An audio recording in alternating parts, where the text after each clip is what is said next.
Hello students. Doctor Radha कमल मुखर्जी जो भारत के प्रसिद्ध समाजशास्त्री हुए हैं, सामाजिक मूल्यों के ऊपर उनके जो विचार हैं उस पर हम लोग आज एक बार फिर चर्चा करेंगे। विशेषकर सामाजिक मूल्यों के अर्थ की चर्चा हम कर चुके हैं। सामाजिक मूल्यों की उत्पत्ति के बारे में जो मुखर्जी के विचार हैं उसके बारे में आज हम लोग बात करेंगे। सामाजिक मूल्यों के अर्थ और विशेषताओं के बारे में और आर के मुखर्जी की पुस्तकों के बारे में हम लोग इसके पूर्व वाले वीडियो में बात कर चुके हैं। तो जब हम मूल्यों की उत्पत्ति की बात करते हैं तो हम देखते हैं कि जो मूल्य हैं किसी भी समाज के, जो सामाजिक मूल्य होते हैं, वे समाज की मान्यता प्राप्त अधिमान्यताएं, प्राथमिकताएं, समाज के आदर्श होते हैं जो कि किसी भी समाज के लिए आवश्यक होते हैं। लेकिन सवाल ये उठता है कि इन मूल्यों की उत्पत्ति कैसे होती है, किस तरह से कोई समाज ये डिसाइड करता है कि उनके लिए क्या अच्छा है और क्या बुरा है, क्या होना चाहिए, क्या होना नहीं चाहिए, क्या महत्वपूर्ण है और क्या महत्वपूर्ण नहीं है। तो ये सब कुछ डिसाइड कैसे होते हैं, इन सब पर कंसेंसस कैसे बनती है। मुखर्जी कहते हैं कि जो मूल्य हैं उनकी उत्पत्ति सामाजिक संरचना विशेष के सदस्यों के बीच होने वाली अंतः क्रियाओं के फलस्वरूप धीरे धीरे होती है। यानी मूल्य जो शेप लेते हैं, आकार लेते हैं, वो सदस्यों के बीच इंटरेक्शन का परिणाम होते हैं और ये सोशल स्ट्रक्चर पर डिपेंड करता है। जो सामाजिक संरचना है, विशिष्ट संरचना है, क्योंकि हर समाज की अपनी एक संरचना होती है, बनावट होती है। उस संरचना विशेष में जो सदस्य हैं उनकी जो स्थिति है वो और उन सदस्यों के बीच जो इंटरेक्शन है, तो एक तरह से हम कह सकते हैं कि उत्पत्ति, मूल्यों की उत्पत्ति की एक प्रोसेस है, एक प्रोसीजर है जिसमें इंटरेक्शन एक महत्वपूर्ण तत्व है। उसके बाद वो कहते हैं कि वास्तव में मनुष्य को अपने परिस्थितिगत पर्यावरण से एक संतुलन बनाए रखने की आवश्यकता होती है। यानी सिर्फ सामाजिक संरचना और सदस्यों की इंटरेक्शन ही नहीं, अपितु उस इंटरेक्शन को प्रभावित करने वाला कारण होता है पारिस्थितिकी या पर्यावरण। ठीक है ना। तो जो भौतिक पर्यावरण है, जो इकोलॉजिकल कंडीशंस हैं, वो बहुत महत्वपूर्ण होती है, क्योंकि मनुष्य को समाज और पारिस्थितिकी दोनों के बीच संतुलन बनाना पड़ता है। इस संतुलन के बगैर उसका जीवन नहीं चल सकता। इसलिए वो कहते हैं आगे कि अपने जीवन निर्वाह और भरण पोषण संबंधी समस्याओं का सामना करने के लिए, क्योंकि ये भी मनुष्य के लिए आवश्यक होता है, उसको मनुष्य को अपने जीवन निर्वाह के लिए, अपने पोषण के लिए, अपने अस्तित्व को बनाए रखने के लिए सबसे ज़्यादा समाज के समूह और समाज के सदस्यों के सामाजिक जीवन में भागीदार बनना पड़ता है। तो समाज है, सामाजिक जीवन किस लिए है? ताकि जीवन बना रहे, और जीवन का बना रहना इस बात पर डिपेंड करता है कि आप किस पारिस्थितिकी में रहते हैं।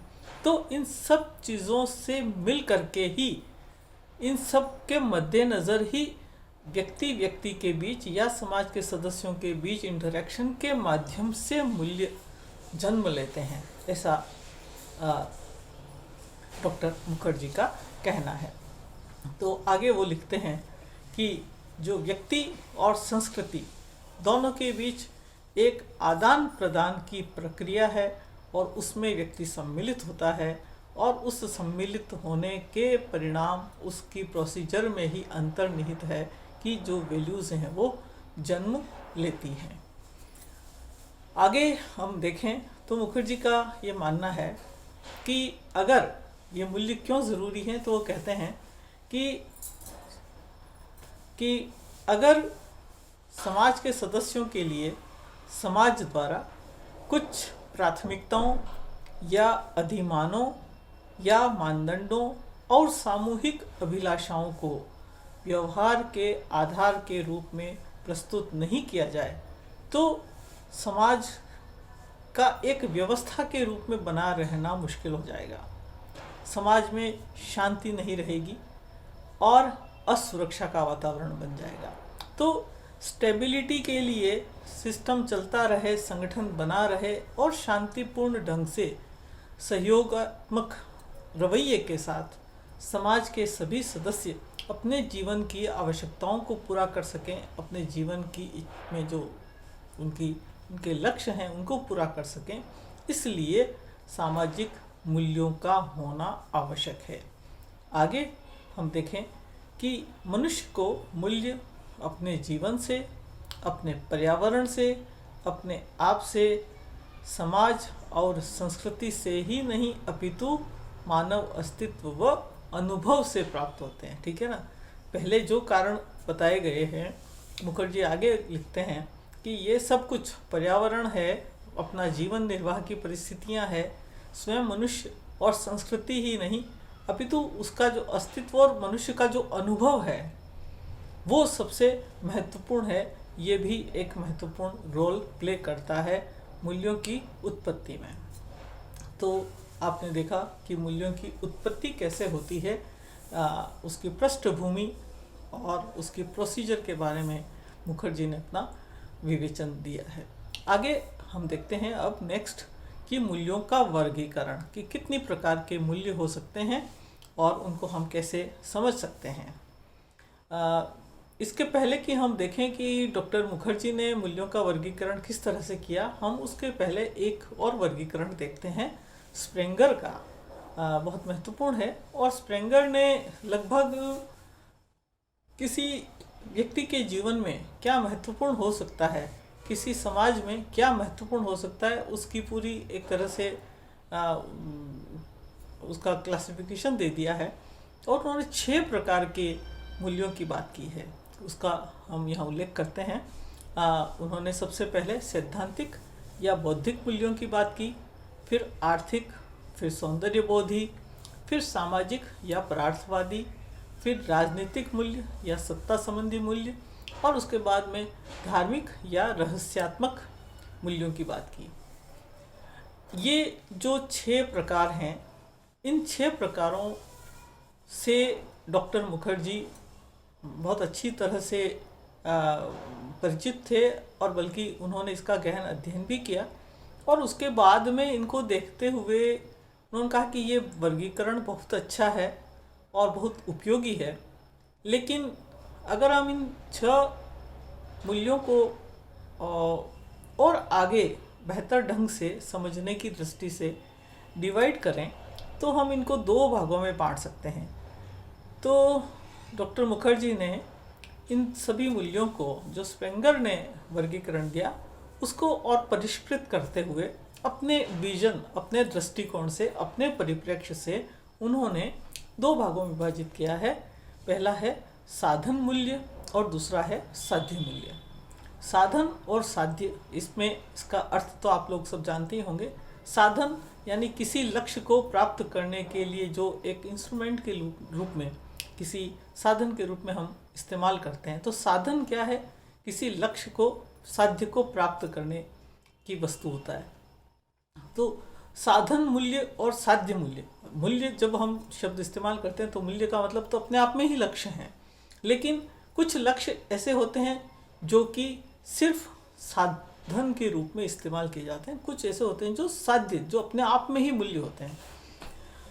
तो मुखर्जी कहते हैं कि ये जो स्प्रेंगर ने वर्गीकरण दिया है इसको हम ये इस रूप में और परिष्कृत करें कि कुछ मूल्य तो ऐसे होते हैं जो साधन के रूप में इस्तेमाल किए जाते हैं, जिनकी इंस्ट्रूमेंटल वैल्यूज़ होती है, अर्थात ऐसे मूल्य जिन्हें मनुष्य और समाज साध्य मूल्यों की प्राप्ति के लिए उन साध्य मूल्यों को और अधिक उन्नत करने के साधन के रूप में स्वीकार करते हैं।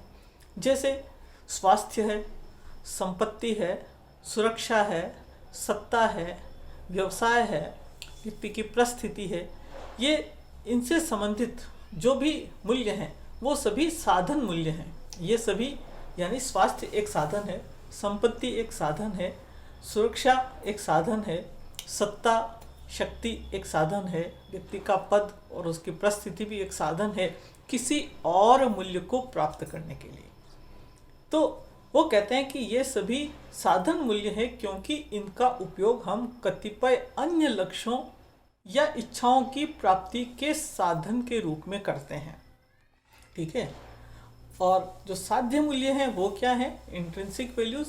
तो इस बारे में डॉक्टर मुखर्जी का कहना है कि ये जो साध्य मूल्य हैं, साध्य का मतलब होता है लक्ष्य, ठीक है ना। तो वो कहता है कि ये जो साध्य मूल्य हैं इसको हम अमूर्त या लोकातीत मूल्य कहकर पुकार सकते हैं। उनके अनुसार जो अमूर्त या लोकातीत मूल्य हैं उनका संबंध समाज और व्यक्ति के जीवन के उच्चतम आदर्शों तथा लक्षणों से होता है, जबकि जो साधन विशिष्ट या अस्तित्वात्मक जो मूल्य हैं वो अलौकिक लक्ष्यों की पूर्ति के साधन या उपकरण होते हैं।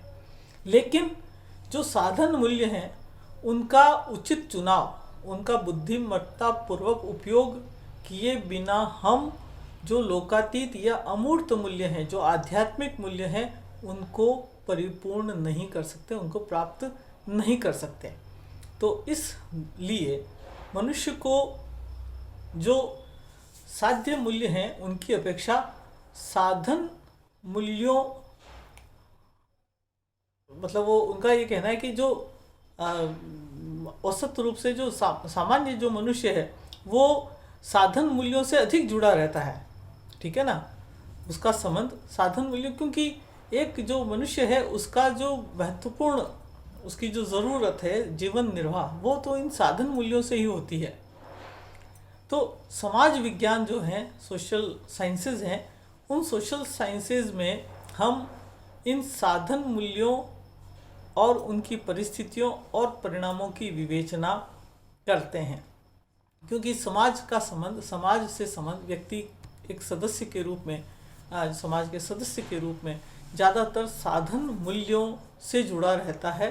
साध्य मूल्य तो बिल्कुल अमूर्त और लोकातीत होते हैं।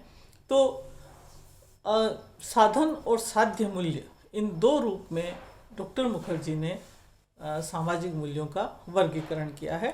और मैं यहाँ थोड़ा सा एक्सप्लेन कर दूँ कि अगर हम भारतीय संदर्भ में देखें तो हिंदू सोशल फिलॉसफी में आपने पुरुषार्थ का नाम सुना होगा, और हम देखते हैं कि 4 पुरुषार्थ हैं, धर्म, अर्थ, काम और मोक्ष। और जो शास्त्रीय व्याख्याएं हैं, एक मनुष्य, हिंदू जो व्यक्ति है, उसके जीवन का लक्ष्य क्या होना चाहिए, तो हम मानते हैं कि औसतन हम ये मानते हैं कि एक व्यक्ति के जीवन का जो अंतिम लक्ष्य है वो मोक्ष की प्राप्ति है। तो एक तरह से हम मोक्ष को साध्य मूल्य मान सकते हैं, और उस साध्य मूल्य को प्राप्त करने के लिए धर्म, अर्थ और काम एक साधन मूल्य के रूप में इस्तेमाल किए जाते हैं। तो साधन मूल्य कम इम्पोर्टेंट नहीं है, वो भी महत्वपूर्ण है, लेकिन वो अंतिम नहीं है, वो किसी अन्य मूल्य को प्राप्त करने के साधन हैं। तो पुरुषार्थ के उदाहरण से आप साधन और साध्य मूल्य के विश्लेषण को समझ सकते हैं, इस अवधारणा को समझ सकते हैं।